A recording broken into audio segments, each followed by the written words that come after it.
controlling women, making money, clinicians all doing the same thing, treating women all the same in order to attempt to not have women fall through the cracks. But the thing is, until we have each woman having a known midwife and having autonomy over access to hospitals, birth centres, home birth, they will still fall through the cracks.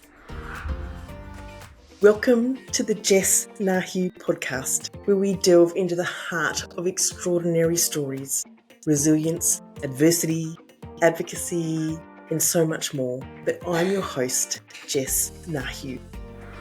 Hello everyone, and welcome to the Jess Ngaheu podcast, where we dive into a wonderful and sometimes challenging world of motherhood. And today we are really thrilled to have Azura Rigney with us. She's a passionate advocate for mothers and works with Maternity Choices Australia. Welcome to the show, Azura. How are you this morning? Thank you for having me. Yeah, so look, for the last 35 years, we've advocated for all women having access to all choices. I would say we've been largely unsuccessful in our plight, but our volunteers are working every single day on our committee to improve women's choices politically and with the department, individual hospitals, using complaints templates to make it easier for individual women to understand what avenues they can go down in an attempt to seek justice for themselves, but largely women want to do it for that systemic reform. So by the time their children grow up, they don't have to suffer this same perverse type of abuse that's known as obstetric violence. It's really underhanded, and most people really don't understand how deeply woven into the system it is.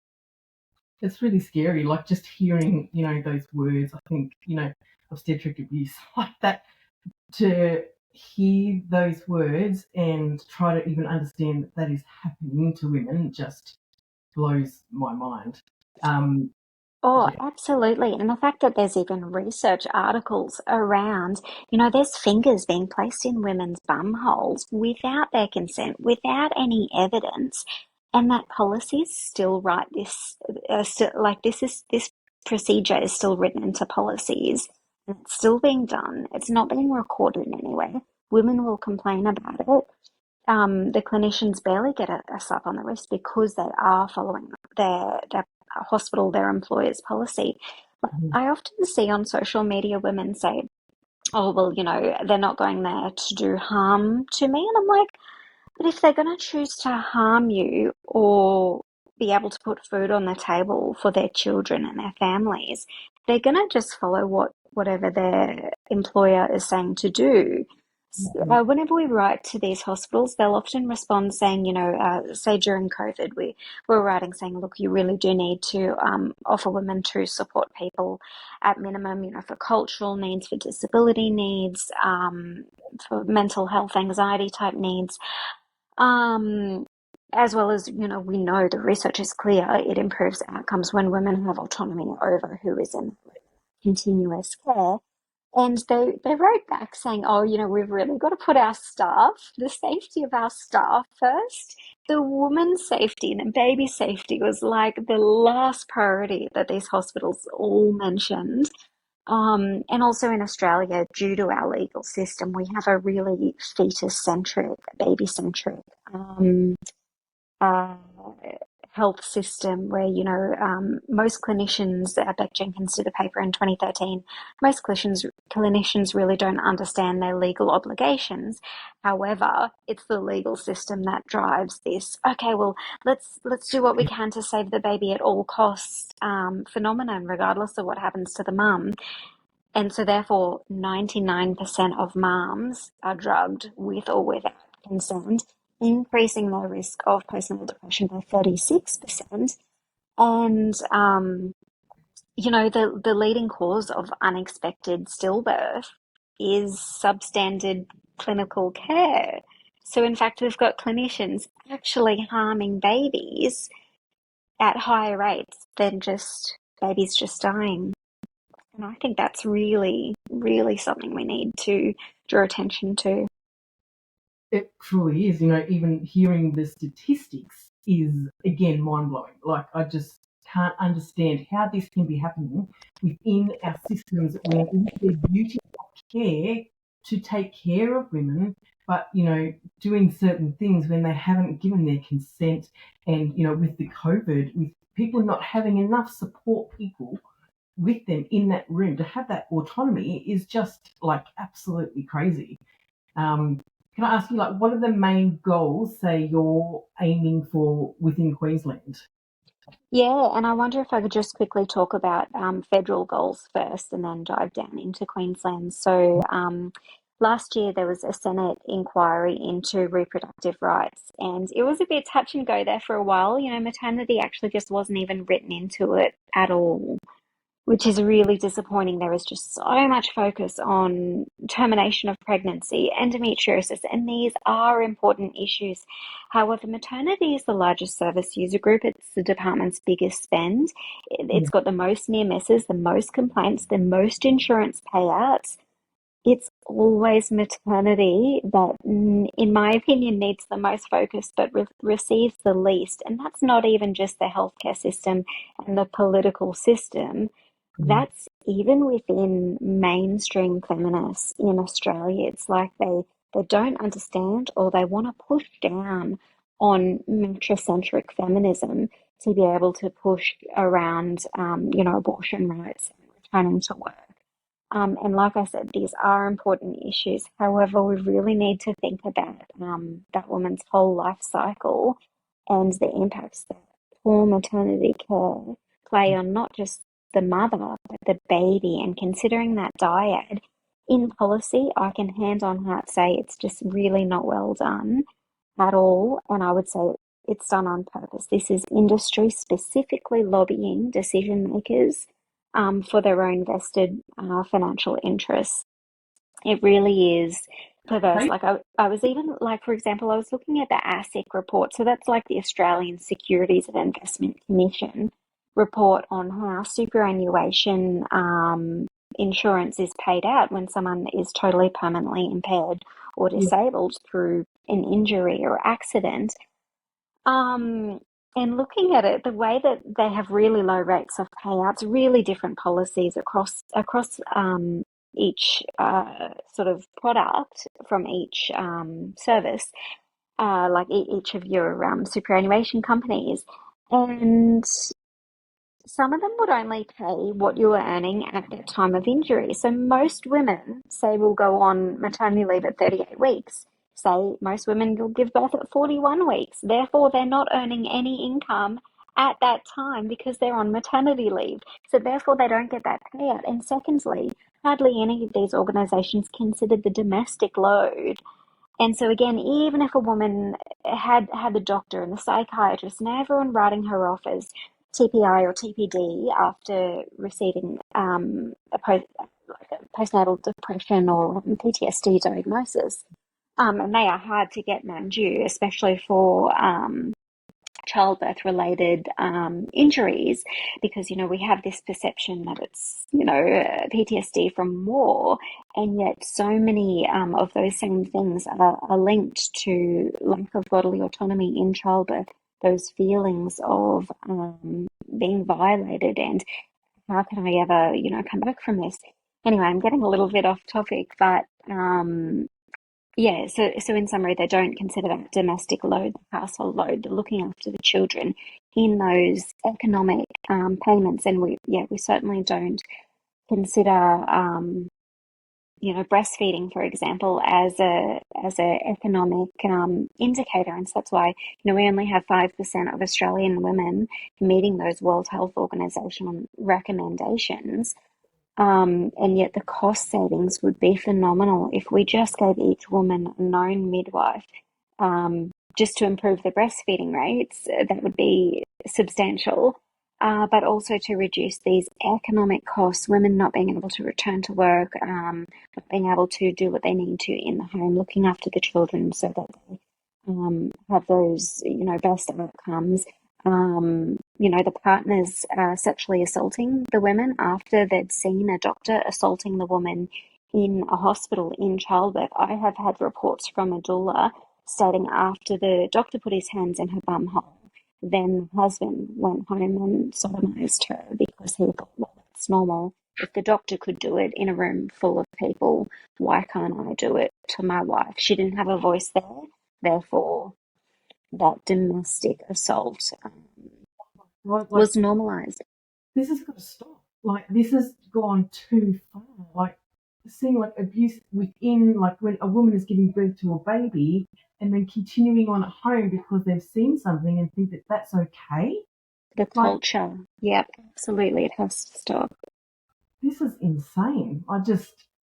And it's like when are we ever hearing this conversation? Like, it's not sex ed in school because we're never going to show, like, say, a beautiful physiological birth. They're going to try and tell these teenagers, don't get pregnant, don't have babies, and they're going to show instrumental birth or something like that. But then that's these children's point of reference for them when they grow up to become adults and they'll have their own babies, and it's just so normalized. We've got TV and media. And where is it that ever we're told through a government health promotion? So, for example, COVID vaccines, it was a $12 million marketing strategy. The formula industry, it's a $55 billion marketing strategy worldwide. Why do we not have any discourse or public health promotion around normal physiological birth? I often, consumer rep for Queensland's Health, and in these meetings, we've got these incredible data analytics people, and we're saying, well, can you start collecting normal physiological birth stats? Because we estimate that it's 1 to 5% of Australian women have a normal physiological birth. And the heads of these departments are like, so what's a physiological birth? And they're the ones collecting the perinatal data set and, cleaning up the data, and they don't even know themselves. So we have a long way to go.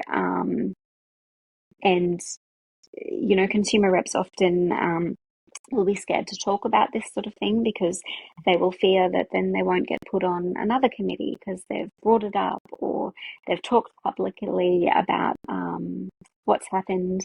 The link between these government agencies and the minister's office, they try and say, well, it's its own statutory health authority, and while it is, it's run by the minister. And so we've sat in meetings saying, you've got to review these policies where, you're stopping recommending these anal exams because there is no evidence for it. We've got research showing it does more harm than good for women. We've got research showing that it doesn't improve clinical outcomes. So can you please review it? And they say, well, no, not unless the minister has set it as a directive. And the minister does not want to set these directives. So if I could just implore women who want to do something, I would say put in complaints. I would say use MCA's templates. We will always support women to go to political meetings and send off emails to their politicians. But until we really do have a mass amount of consumers doing this, I don't think they will be trained. But to answer your question about Queensland, so to finish off on the federal stuff, the Senate inquiry. So ideally, we'll see the Medicare privately practicing midwives reference group report implemented in full, which could mean Medicare for private home birth. And at a state level, would love to see those continuity of midwifery carer targets. In New Zealand, 94% of women can have access to a known midwife. You don't need a GP referral over there. You can just call one up and book in straight away. Whereas in Australia, you've got so much gatekeeping from GPs. And we've got the Fed saying, let's try and increase access to bulk billing GPs. And it's like, well, hang on. We don't need the GPs having bailouts. They get plenty of money themselves. What we need is to reduce this red tape. Maternity, like I've said, it's the largest service user group. It's 310,000 women on average. And if all those women didn't need to book in an appointment just to get a referral to a hospital and a model of care that they're after, if they could just self-refer, that's 10,000 less appointments straight away. And then if you have women having access to a known midwife, it actually would save $1.6 billion Australia-wide each year. If you Imagine, gave 1.6 billion would be saved. like, and the improvement on an actual birth, like having, like, we don't know what that's like unless, you can maybe hire the private midwife, that can, and it can, well, it can cost quite a bit of money, but if we can get something going with Medicare, just to take that financial stress off a bit, and like the improvement, like on, mentally, physically, like in an actual birth could be huge. Absolutely. And so, for example, the average birth in Australia costs $25,000. And as you know, a private midwife is only really around $7,000. So Yeah.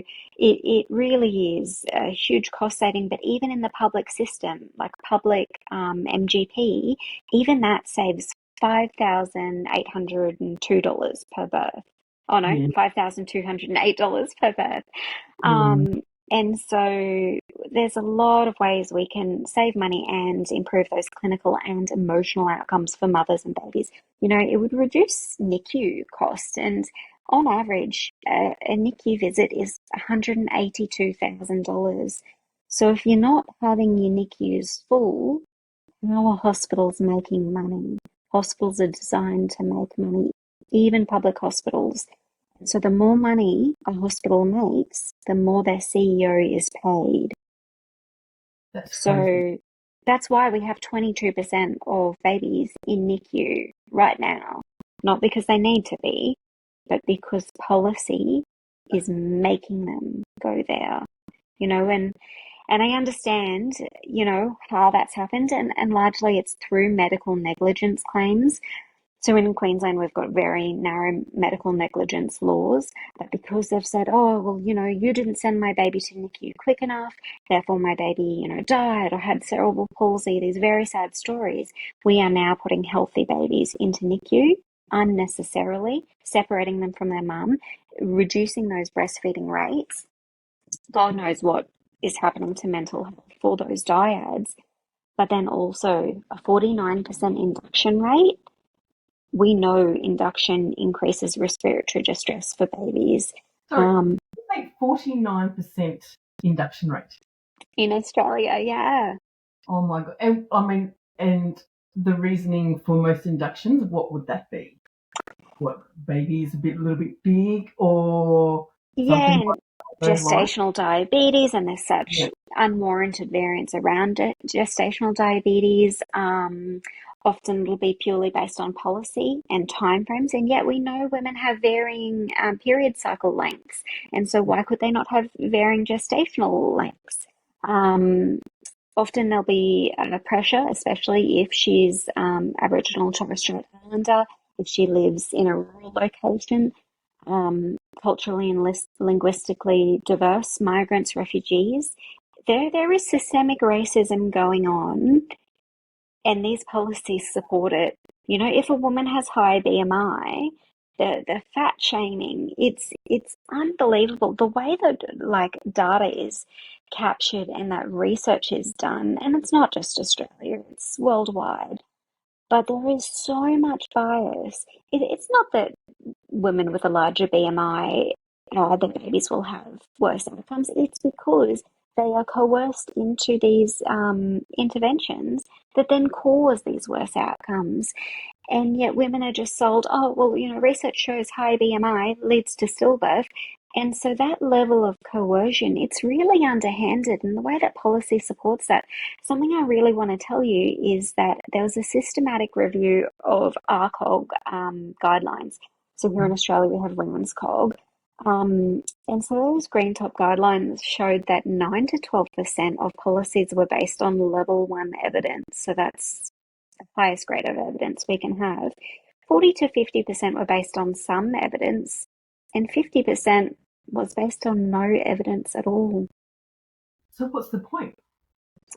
Controlling women, making money, clinicians all doing the same thing, treating women all the same. in order to attempt to not have women fall through the cracks. But the thing is, until we have each woman having a known midwife and having autonomy over access to hospitals, birth centres, home birth, they will still fall through the cracks. That's insane. That's really insane. I think birth trauma is a topic that is, so close to many people's hearts, and especially mine, as something that we went through as well. But how does this trauma affect mums, and why do you, in your opinion, why do you think that it is so crucial for us to address this? I think a lot of mums actually don't realise. I've seen lots of social media posts saying, ha ha ha, the midwife stuck her fingers up my bum. Ha ha ha, did this happen to anyone else? And it's like they actually have not processed what's happened to them. They haven't understood why. I remember one woman responded saying, oh, it's not like she got off doing it. She was just doing her job. Oh, wow. And so that lack of understanding around, say, sexual pleasure versus power and control and the mindless doing their job because the clinicians are so traumatized by what they've seen, by what they've been told to do. I get text messages every single week from midwives around the country telling me what their bosses have told them to do, what they've seen. Some of them are beautiful and have put in complaints using like a patient safety culture system. However, some of them have really got a big slap on the wrist for doing so. Clinicians have said their bosses have come into the room and said, you get that woman out of the bath, you get her onto her, you cut her vagina. They've got targets that they need to meet, but those targets for the wrong women can have disastrous effects on that dyad's mother-baby, dyad's life. And some women, look, they are really switched on and they realise what happened to them wasn't appropriate, but some of them just cannot process and put in the complaints because they are so traumatised. And look, I completely understand it. It is hard to put in these complaints. It's hard to go through the whole process. It could take over 2 years. Women will often finish their maternal leave, go back to work. And so when are they going to have time to think about it? When they've got dinner to make, children to look after, their own therapy to go to. I really would like to see better disability support for women who have had this experience, because women will brush it off and not see it as a disability. Nor should they have to. We shouldn't have to pathologize women, but this is the system we're dealing with, and I really truly believe it's one of the best approaches that we've got is to use the existing infrastructure that we have so that women can be recognised, so it can be tallied up, birth trauma versus obstetric violence, because sometimes this birth trauma can be avoided through these systemic methods such as having an own midwife and out of hospital birth. And that's how we know it's obstetric violence rather than birth trauma, whereas regardless of what a woman chose or what would have happened, what the system sort of had said, what policy had said, women might have suffered birth trauma regardless. But in my opinion, those numbers are really low in comparison to the obstetric violence numbers because it can be so subversive. Like I said, most clinicians might not even know that they are performing obstetric violence. That's just insane. I know when we went through, we have our case, and I still remember when we had left, so our little boy was in NICU for a week, and then he was in special care for 3 weeks, and he has cerebral palsy because of them. But one thing that I really noticed was when we were inside this, there was a social worker that would come and check in every now and then. That was great. Not that we had time for it at the time, because when your baby's you're just trying to keep them alive. That's your main concern is your child at that time. But when we left that hospital, no one ever called us. There was no support given to our situation. like once we had stepped outside that hospital. And for me, I think that that's something that needs to be introduced, that it needs to be ongoing support and care, the continuity of care. And I guess going back to your point with having a midwife, because if you can have a midwife, then they're going to be able to support you as well postpartum and in that period, like that could make such a difference. But within the system, they need to introduce something as well to give care to those once they leave that hospital. Oh, absolutely. And I guess what you're talking about is patient-reported outcomes and experience measures. And we do a really poor job of capturing to show those longitudinal effects and sort of what areas has this then impacted. So, for example, your child's quality of life, education, bonding, health, all those sorts of things. And something that you might be interested in that I would really like to do an entire political brief on is how we run our NICUs and special care nurseries, because it is not evidence-based. What really we should be having is family-centred or mother-baby ICU. So whether the mother's really sick or the baby's really sick, they're in these family-centred rooms. The baby is on the parents 23 hours a day as the primary place of care. And the outcomes are just so much better. These micro preterm babies can leave hospital at 33 weeks in Sweden. And the parents are so upskilled on how to, fix the CPAP machine, replace a nasogastric tube, and that autonomy that they can give these parents during this very difficult circumstance, rather than here in Australia, women might say, oh, look, I'd love to breastfeed my baby. Oh, you can't. The baby's only 33 weeks old. And it's like, well, actually, she can, the baby can, if the diet has the right support. And utilising kangaroo mother care and the baby carriers, we are absolutely not supporting NICU and special care nurseries appropriately, and to the point where I'd really just like to ban all special care nurseries and just have that high rate of one-to-one specialised midwifery care in the rooms, because that's the only reason we have them. And the risk of hospital-acquired complications and infections from special care nurseries alone, it's disgusting. And so we can have these isolated family rooms and, utilise digital screens so that that family can see the family next door, do a bit of FaceTime if they're wanting that emotional, social support, the safety for that dyad, because it's a funding issue. That's why we do it the way we do, and it's sick. It is. It really is. How many children have you got? Have you got three? Three, so 8, 6, and 3. Yep. And how have your personal experiences maybe shaped your advocacy work? Yeah, so I was in the military, and so they were really quite coercive with their policy. And at the time, I just thought, oh, I'm quite well informed, so I can rise above it. And it's like, well, I could to an extent, and I have had 3 drug-free, damage-free physiological births as intended. However, at what cost? And so, for example, being in a hospital, obviously vomiting a lot more than women having home births, because there is that extra fear, the lack of safety, strangers walking in and out of the rooms, the smells, all the things that go against, oxytocin production and normal physiological birth. And this stranger midwife would yell at my husband for not catching my vomit. And I'm just there trying to get in a comfortable position. But of course, I'm throwing out I'm throwing up out that side.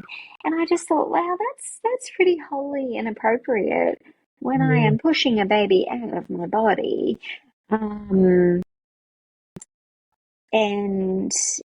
yeah, just trying to navigate that complaint system myself. And it just really isn't appropriate, the way that they just try and palm you off, not putting anything in writing. It's just really suspicious. And so anyway, because I had given birth so quickly and easily, I started looking into home birth by then. But of course, the military policy did not support it. So I did it anyway, and got a bit of a slap on the wrist. Good on you. Yeah, oh, well, yeah, at a great personal cost to me. So yeah, there's that. But I eventually did get policy changed with my third pregnancy because I'd already gone through all the internal grievances processes with my second. So look, it was funded, and then they did change policy, in fact, twice. Once to just say all low risk women are funded, but you need an obstetrician to sign off. And now more recently, you now no longer need an obstetrician to sign off, and you don't need to be low risk. You can just have complete bodily autonomy, as you should. And I understand, yes, it is the military, and they do have they do have control over their members. However, not when it's a woman's vagina and giving birth and her baby. That is the one time I just think, well, actually, no, there's probably another time, which is obviously sex, where you should have full bodily autonomy. But, birth and sex, same, really. Yeah. Oh, amazing. I love all that work that you've done and, from your experience and what you've had to endure. And then now the work that you're doing. And I'm sure that, with advocacy, there definitely has been challenges, but what are some of the biggest obstacles that you face in this field? Well, the medical lobby, obviously it's quite lucrative. So again, comparing New Zealand, which has, slightly different laws, and they had a Prime Minister, Helen Clark, a couple of decades ago who'd really changed how maternity services work in New Zealand. So I think they have like a third of the number of obstetricians per capita as Australia. So we've got this influx. We've got way too many obstetricians. Maternity, and in fact all of obstetrics and gynecology, it's a really good training area for doctors and surgeons because it's the largest service user group, and it's quite easy to say, look, your baby's going to die, so we've got to cut you open.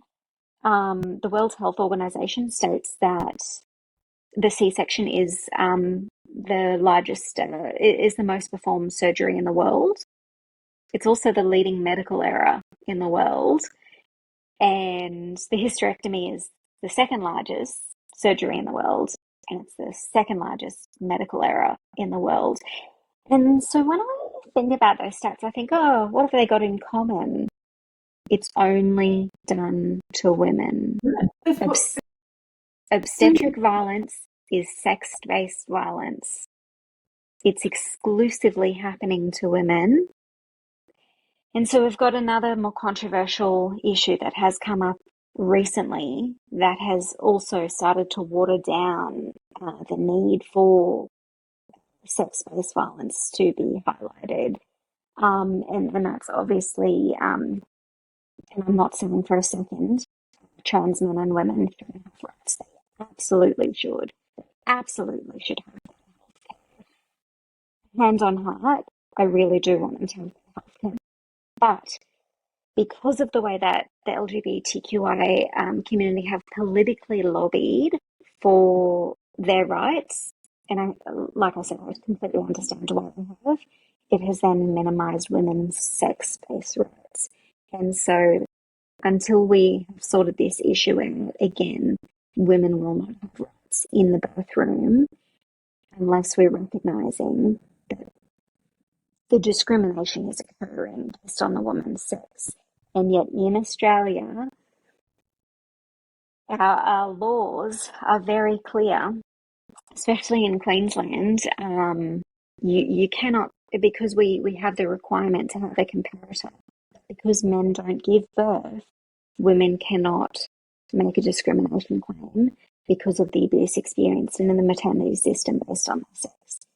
And yet, for example, we have 2,000 studies on erectile dysfunction in Australia or in the world. I'll have to check on that quote, but there's a lot of research papers on erectile dysfunction.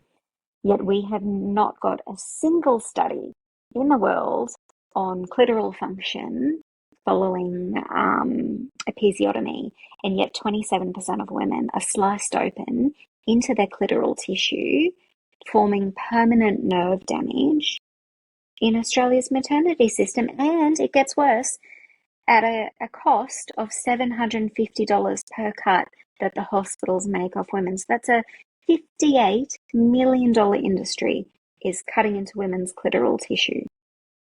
Oh, sorry. So the hospital makes money when they do an episiotomy.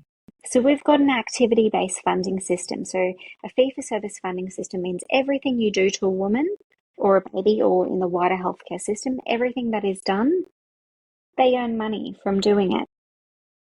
And this is why they don't want to back home birth. Because home birth hardly has any interventions. You know, it's a 90%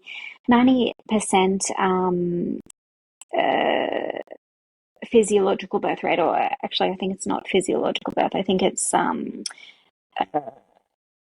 vaginal birth rate without instruments. And yet in hospitals, we've only got 10% vaginal birth rate without instruments. Actually, let me just check the quotes on that. We'll put it in the show notes or something like that.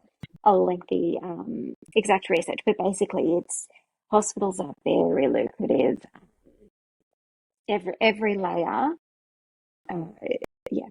In fact, the Queensland Human Rights Commissioner has stated in a meeting with us, activity-based funding is a perverse incentive to overservice women for financial gain. Because the government's just going to sign a blank check, whatever the hospital needs. It's really sick. This has been a major eye-opener to me. Didn't even know half of this. Like, that's just absolutely insane. I'm just going to change fields a little bit now, but I think it's always inspiring to hear some success stories. Do you have any instances, say, where your work led to a positive change in maternity? I'll just really have to rack my brain to see if I can think of anything, because it is really hard going. Obviously, us and 45 other organisations who'd co-signed our MP brief for New South Wales. I'd sent that around to all the politicians, and I'd got some meetings, and I'd found a really incredible politician, Emma Hurst from the Animal Justice Party, who had supported what we were doing, had a few meetings with us, listened to what we were saying, and agreed that some of this stuff is really messed up. And so she completely understood while we said, look, these are the 5 things we're asking for in this political brief, having a known midwife, having access to out-of-hospital birth, culturally and linguistically appropriate services, including for Aboriginal and Torres Strait Islander women, close to home, and a chief midwife, so that we can hold one person to account rather than, this person and that person from this department and that department, that hospital, who actually knows, some subject matter expertise. And so we said, look, we don't think they're going to give us any of these things. So what about an independent inquiry into childbearing women's experiences of obstetric violence in New South Wales, particularly in the public system? And look, we didn't get an independent inquiry because it would have cost a fair amount, but we obviously have been successful with the New South Wales birth trauma inquiry getting up. So that's the first step. And it was really good timing with Hannah Dillon and Hazel Kettle's BESS study, which we were also really involved in the design of that. And then Maternity Consumer Network was able to help 30 women from Wagga Wagga Hospital do up individual complaints, but send them off as a batch. And this is a really critical thing, is individual women sending off complaints, not super helpful. Having a maternity organisation like MCA or MCN supporting the complaint, yep, it's helpful. But having a bulk amount like 30 all talking about the same themes of obstetric violence, that's really helpful. And then to have a hospital do nothing, the politicians do nothing, the Ombudsman or the New South Wales Healthcare Complaints Commission do nothing, even though it's awful, it's very helpful to then be able to take to this MP who's shown an interest in progressing this. And we've obviously had the Greens, in fact, in every state, be very supportive of what we're after. But I guess the issue with the Greens is they're not supporting our recommendations around sex-based rights. However, they will support access to a known midwife out of hospital birth, bundled funding rather than fee-for-service funding. and it's been recognised and recommended by actually quite a few government agencies, from the Independent Hospital Pricing Authority to Practicing Midwives Reference Group report, and now the Senate Reproductive Rights Inquiries. It's really time that this funding is changed, particularly for maternity, but maybe some other areas of health too. Anyway, where was I going with this? So I guess you could consider that something, but whether we'll see positive change out of that inquiry, look, I don't know. So far, I haven't seen anything. Queensland has got a birth trauma committee up and running as a result of that, ongoing lobbying of the last decade around birth trauma and obstetric violence. But again, are those terms of reference appropriate? Are they actually listening to the consumer reps on that committee? Or is it just being drowned out by the medical lobby? The midwifery lobby just certainly doesn't have as much voice with the politicians. They certainly don't have as much money. They can't pay cash for access like the other lobby groups can. They are drowned out by nursing quite often. And yeah, there's just a lot of blockages for this issue. The media obviously don't want to report on it because who gives the media a lot of money for advertising? The medical lobby and the politicians. Politicians, obviously, the way that they're elected is their campaigns, so getting funded from these political donors, such as the medical lobby, being the second largest political donor in the country behind the oil and gas lobby. They're not going to want to piss off their donors and go off and publicly support home birth. It's never going to happen, even though it costs less, outcomes better, makes women happier. Because even if a woman wants to have a baby in hospital, find me a woman who wants a spontaneous birth, who doesn't want to have early labour in home with her known midwife. Because I've never come across a woman who's wanted a spontaneous, who didn't want a midwife in home in early labour. Absolutely, for that support and care. And I think with midwives, we feel like we can trust them in, the birthing, which is such a huge part of a woman's world. When you're birthing your child, having someone there that you feel that connection with and you can trust, and they're with you for that whole journey, like that would be huge. It would be Yeah. And the midwives having more autonomy within their trained scope of practice so that they can fully support that woman. Because you're right, I think women are starting to wake up. They're starting to see, well, hang on, I'm having a VBAC. I've had one cesarean before. Do I really need to see an obstetrician for a consult when they've not seen that many VBACs? They've never seen a physiological birth, whereas the midwife has. And therefore, what's the woman going to gain out of having a consult with an obstetrician? And so some policies in the fine print, it actually states, well, if you want to have a VBAC, maybe just offer her a consult with a senior midwife. And so if your known midwife isn't senior, yes, you could go off and see it.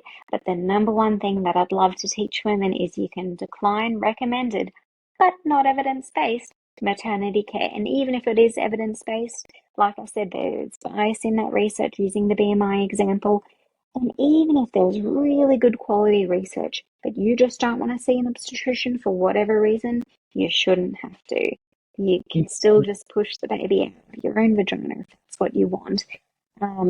Sometimes I'm told that I'm just pushing an agenda of the natural birth thing or the midwifery-led continuity of care. And I've got to say, but am I? Because I don't care what women choose. I just want them to have access to what they want. And women say time and time again, this is largely what they want. It's very rare for a woman to say, look, I'm really struggling to get access to a doctor. Of course, I will still help her if she says that's what she wants, but it is very rare. Doctors really just don't have that experience anymore. No. In what we're after. And the cost of having a doctor experienced in physiological birth, that would cost the taxpayer a fortune. And would they have any better outcomes than having a known midwife? We've actually not got that research.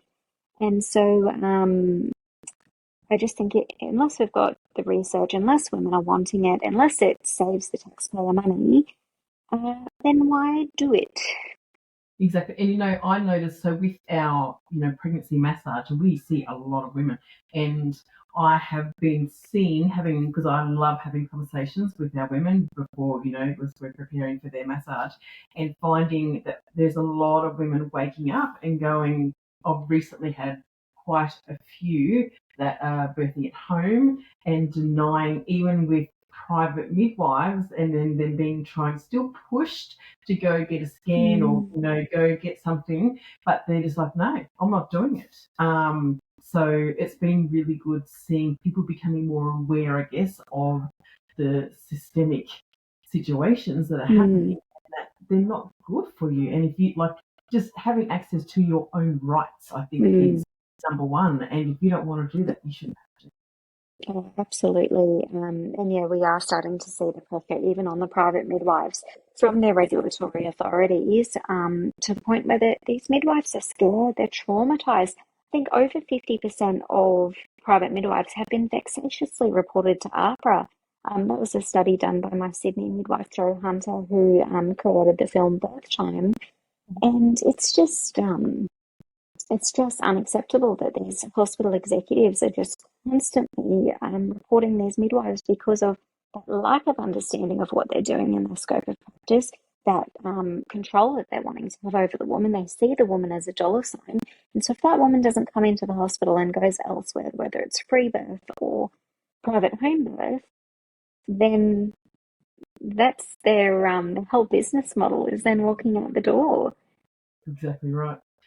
What kind of advice would you have for any expectant mothers about navigating the maternity care system? I would say, know your models of care, know your places of birth, before you fall pregnant. Ideally, I know that obviously 50% of pregnancies are unplanned. Um, but even so, even if you didn't find out you're pregnant till 7 weeks, it's not too late to put in a complaint around access to having a known midwife or an out-of-hospital birth if that's what you're after. And also, no one's holding a gun to your head. If you want to have a hospital birth and you're halfway through your labour in home or in a birth centre, you can just say, okay, I actually want to be in the hospital now. So yeah, this idea that women are fixated on certain environments or certain outcomes, I just say that's not really the case, because you can just always change. You can choose. You can ask for a different care provider, even if you know that midwife and just something on the day just isn't working out well for you. Just you can change. I actually hate it when women say, "Oh, can I do this?" And it's like, there is no law stating you can't do whatever you like until that baby has taken its first breath. And that's when things get a little bit more complicated in terms of human rights and how that works. But at the same time, there is such a lot of evidence for keeping that cord attached, that kangaroo mother care, remaining in that dark, quiet, safe room. I hate that women are starting to report more and more to us that they are being vexatiously reported to Department of Children's Services for declining recommended but largely not evidence-based maternity care, or even their care for their children. They want to go see their family GP. They don't want to stick around in hospital to see a neurologist they've never met because someone all of a sudden during discharge has stated, "Oh, I think your baby's going cross-eyed." And then that woman got 12 missed calls from the hospital. It's just wholly, the level of harassment is just wholly inappropriate. And so I would just say to women, document everything. If they don't want to give you a referral to someone, I would say ask them to document in their notes, I'm refusing to give X, Y, and Z woman a referral for these reasons. And hopefully the doctor then will just do the referral because you've asked the doctor to notate why they're declining doing that referral. And if you're not wanting to accept a referral, say with the neurology example for the baby, just say, can you please document, and I'm going to record this conversation, or if, depends what state it is, you to record some states, conversations in some states without the other person's permission. say, look, can I record this conversation? So I've got a copy for my notes that I have stated I want the GP to check out this issue. Thank you for bringing it to my attention. Very good. Yeah. And it just sucks that women have to collect evidence, but really it's to keep them safe. And I would just say lawyer up as soon as you can, and we can help with that sort of thing if needed. And just, if you can, keep pushing, get a support person to push, or get an unpaid advocacy group such as ours, or lawyers like Legal Aid, QAI, Women's Legal Service.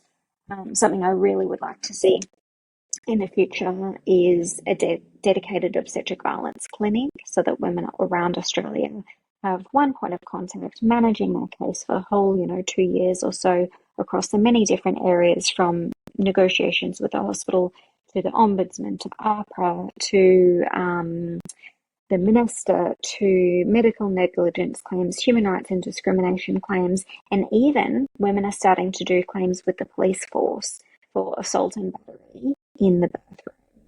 Wow. I think that is the way to go. And if the police refuse to progress that, then even a claim in police for not progressing that complaint. And there's just one other avenue with the police, and that's if you don't want them to investigate it, but you just want to report so that they can start seeing these key themes. It's through Victims Assist. And occasionally there can be compensation through that mechanism, but unfortunately, the first people that they go to when you say, look, a clinician's had their fingers up my bum in a maternity hospital, the first thing they do is go to the hospital. And it's just wholly inappropriate, rather than listening to women. So it's this deep ingrained culture on how we treat women, but I would say even worse. Yeah, absolutely. I just heard you say before that, so with you guys, can say people contact you to want support going through, or without putting in a claim, can they just come to you for support and maybe debrief? Or are you guys more on the effect of wanting to put in a claim, or which avenue do you like to go down? I mean, I don't like saying no to women, but really I would prefer that it is just if they are wanting to progress a claim and know about their options for those individual and systemic improvements to the system. I think there are a lot of really good quality debriefing services.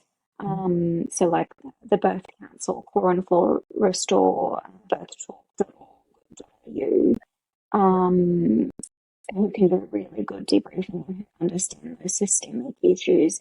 Whereas I guess I've got a bit of a beef with a lot of perinatal psychologists who have a really poor understanding of the maternity system, and it's sort of like they're blaming the women for being raped by their care provider, and it's like they're trying to therapy them into getting better, but it's like, even if they miraculously get better, if they want to have another baby, how are they going to do that? Because it's the same hospital, the same catchment, the same stranger staff. Like, I really do think that we need to do that. Like, it's 2024. We have a lot of research worldwide on obstetric violence. And there's nothing wrong with these women. It's a normal response to an abnormal situation. I've had women say to me they would rather be raped at any other time in their life than during the birth of their baby. It is just heartbreaking that women almost feel like they have to choose. And actually that's the theme of Belinda Barnett's PhD, my mentor. It's a theme of her PhD is women felt like they had to give up something in order to protect themselves or their babies from something else. And I just don't think women have to give up anything. No, never. Never. Especially during that time, birthing their baby. Like, I just have no words. I really have no words for that. Looking ahead, like, how do you envision the future of maternity care in Australia? Yeah, so like I said, MCA's tagline is all women, all choices. So ideally, we have most women having access to a known midwife and an out of hospital birth, and seamless transfers from home births and birth centres, and even free births. Free birth is being a little bit demonized at the moment, and I think these agencies are really starting to attack these free birth doulas. Whether it's a lack of understanding, actually, it's not. I shouldn't say that because it's not. They just want control. They want these doulas to stop. It's not a lack of understanding about what they do. And yet I completely understand why women are turning to free birth doulas rather than private midwives, because these private midwives have such fear, not feeling like they can support twin home births or breech home births or over 42 weeks, or whatever the issue is, that the woman wants to stay home, even though that midwife may not have much experience with those things. It's that woman who's deciding, well, yes, I could go have a hospital birth for my twins or my breech baby or over 42 weeks. And look, it may technically be safer according to the evidence, but at what cost? Yeah. Are they going to rape her? Are they going to flip her onto her back? Are they going to try and force her to have this CTG monitoring? At what cost? Are they going to yell at her? Are they going to slap her?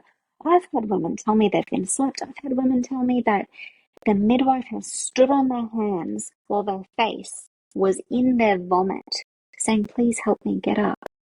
Get up. Please help me get up. And the midwife stood on her so her face had to remain in the vomit. It is sick. Like, how far does this go? Like, I don't quite understand, like, how you can stand on someone's face whilst they're giving birth to a baby. Like, how far is this going to go? Like, what is it going to take for all of this systemic, like, outrage to stop? Like, what do we need to do for this to stop? I think something that would be really helpful that New Zealand has is called no-fault insurance. And I think having that in Australia would be really helpful, so that even if a clinician was sued, essentially, I know there's medical negligence, there's, civil such as assault and battery, then there's the criminal side of, rape proceedings. I think until we have that, clinicians will run scared, but then also this bundled funding so that these industries stop making money off over-servicing women, and then the public health promotion around the benefits of a physiological birth and the risks of having unwarranted interventions. Why it's so confusing is because we cannot say C-sections are bad. Yes, C-sections cause harm to women and babies, but also because 10 to 15% of C-sections are necessary to improve lives as well, it's difficult to explain. So like right now, 67% of women are cut open, whether it's their vagina or their bellies. Are you telling me we need 67% of women to be cut open in order to have a live baby? It can't be true. The World Health Organization states that it should be under 25% of women cut. But it's so difficult to explain. The issue that we've got is between that 25% and the 67%. It's not the under 25% that we've got the issue with. And then the individual women, I don't know. Some women say, oh, but my C-section was necessary. My baby had a big head. And it's like, well, it's not really evidence-based, but, who are we to step in and say that, your narrative isn't really in line with the evidence, because A, you're never going to know 100% sure, but B, if she's not ready to see that she's been manipulated, even though there is that research showing that, when the clinician predicts a big baby, a woman's going to have worse outcomes, regardless of the actual size of the baby. And so, yeah, look, it's just hard. It's so hard. Certainly hard, because I know with us, so when we had our son, so it's cesareans are definitely needed for medical reasons, and we need one for medical reason. Like, I had broken my pelvis in a car accident. And so when I had my daughter, we tried to birth naturally, but I still remember when I had that accident and they said, because I was young, and they said, when you have babies, you're probably going to have cesarean just because of the way the fracture was in two spots, obviously, because your pelvis is one circle in two spots. And so we tried to birth naturally, and then that resulted in emergency cesarean. And then when my son came, so it was on my father, I had to have a cesarean due to previous experience, and we had that power taken away from us. You weren't supported to have an elective repeat cesarean? We were prompted to. When I went into labour, we walked in and the first obstetrician checked me. She goes, "Yep, we're going to prep you for theatre. It's on your file, great." And then the head obstetrician walks in, checks me, and moves me to the maternity ward. And she said, "You're having this baby naturally." And we're like, "No, we're not. It's on my file. I've got to have cesarean." And what was her justification? I think just basically that, I don't really know. Like, that was just, I think it's definitely a power thing. I had an episiotomy. They were meant to do 4 sets, and then so they literally just put my leg up in stirrups, didn't ask me, put my legs in stirrups, remove half that bed away, didn't put it back, then did an episiotomy, and my son, he flew out and he wasn't caught. I'm so sorry. So we fought really hard to have a cesarean, but they didn't do it. And for obviously our reasoning and medical reasons. So there's definitely times when it's needed, and they wouldn't listen to us. Though even my husband stood up and he was like, "What are you doing? She's got to have a cesarean." And they just took our power away. Oh, I'm so sorry. But then also I'm really disgusted by firstly the episiotomy without consent, but then also dropping your baby or just not even being there to catch him after they'd already done that procedure when, technically there's no research supporting episiotomy like speeding up labor. There's no evidence for CTG monitoring. But these things, the fact that they're just done to women, and these conversations could happen when you're still pregnant. It doesn't need to happen in labour, talking about, well, what sort of monitoring do you want, if any? Here's the risks and benefits of these options. These are the situations where it might be more helpful to have these type. Yeah, I'm sorry. Yeah, he's now 4, and Oh. so it's been a while. It's definitely been a journey, but he has cerebral palsy, and it wasn't from before though. So what we found out later, through us, going through with the claim against him for medical negligence, was that he was possibly without oxygen for 27 minutes, and no one did a thing. And was your labour sped up with syntocin drip? No, they gave me nothing. So I was having back-to-back contractions, and one of the reports that we saw from our side was that this was a medical emergency. She should have been given to try and calm the contractions as well. I should have been in for emergencies like a cesarean straight away anyway. But yeah, they 2 times for 13 minutes each that my son's heart dropped. They didn't tell us that. They didn't even tell us that when we were birthing him, and yet we find out later because we've taken it further. And I have to wonder also if you're being coerced onto your back for monitoring purposes, and obviously that compresses the vena cava part of your spine, which oxygen flow, and then also had you been supported to be upright, the hips open more, baby descends easier, just so many things, women could be supported to do so that they and their babies have better outcomes. I'm sorry, it's sad. It is. And, listening to you today, thinking about, we definitely had the obstetric violence as well as birth trauma, with all of that combined. And obviously I didn't know about, the OB so much until, chatting with you today and how common that is and people going through that without even realising. Oh, 100%. And even listening to your story the way that you should have been listened to, you should have been able to have that elective repeat cesarean section even in labour. And I am a big proponent for going into labour and then having a planned C-section. And could that have prevented this outcome? And therefore, could there be then no birth trauma at all? I mean, it's hard to say, and no obstetric violence at all. It's hard to say, in hindsight. I'm just saying, what the research is pointing to. And I guess that's why it does make it so difficult for women, for clinicians, to systems, to understand and adapt because, like these root cause analyses, there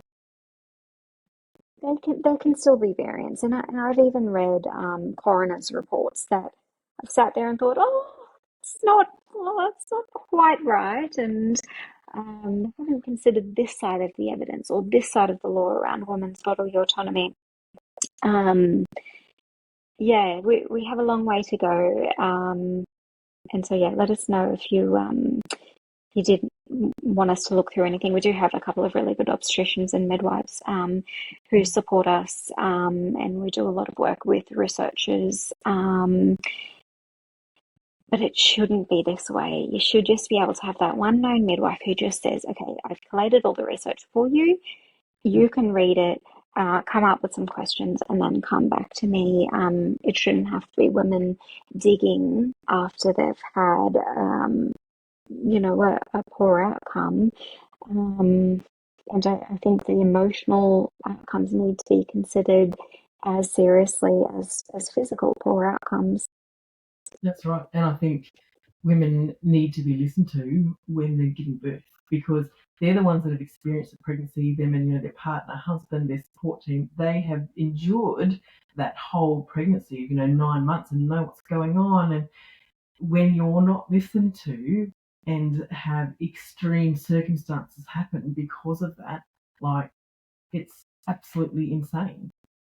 Oh, absolutely. And even though my circumstance with the vomiting thing, look, it wasn't extreme. The fact that I remember, and I will remember for the rest of my life, her saying, "Oh, why can't you catch a vomit? This is the most disgusting room I've ever been in."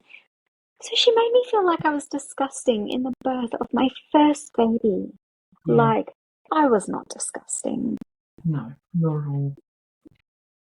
Not at all. Crazy. But for our listeners who want to support or say get involved, how can they do so with Maternity Choices Australia? Yeah, well, on our website, you can register to receive our newsletters and ideally even financial support with, a $30 an annual membership. What I would really love help with is I've got every single state and federal MP brief on the website. And if women could send that to their state and federal MPs, that would make my job so much easier to get political appointments. Because they don't hand out meetings too easily. Because, like I said, it's not a sexy topic, and their political parties don't really want to support it. Like Labor and Liberal do not even have a maternal health policy in their election platform policy package.